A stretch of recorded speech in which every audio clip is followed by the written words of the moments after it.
prošao sam rat kao mlad, prošao sam rat, bio sam pripadnik specijalnih diverzantskih jedinica, vidio sam rat u njegovom,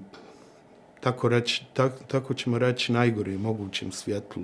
Bio sam direktni učesnik borbi, bio sam ranjavan i samo to iskustvo i te moje memorije, te moje uspomene koje nosim i dan danas i koji smo na dobar način i determinisali u budućnosti nakon tog rata, u vremenu u koje sam jednostavno pokušavao da se adaptiram na neke nove uslove, jer ja sam bukvalno odrastao u ratu, u rovu, u jurišima, u pripremama, bazama.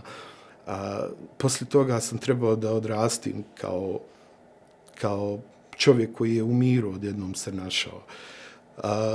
Rat je jedno grozno, možda i najteže iskustvo za mladog čovjeka, konkretno govorim za vojnika, jer većina vojnika koja preživi rat jako se teško pripremi za mir.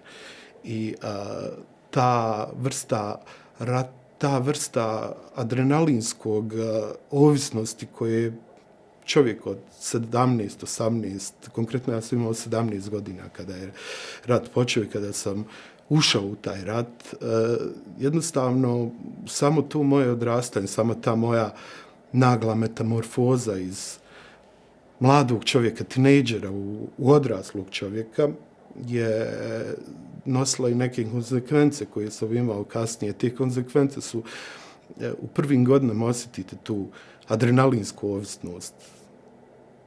Ujutro se budite nespremni da spavate koliko želite, da imate jako ružne snove, imate jako ružne noćne more, tako da kažem.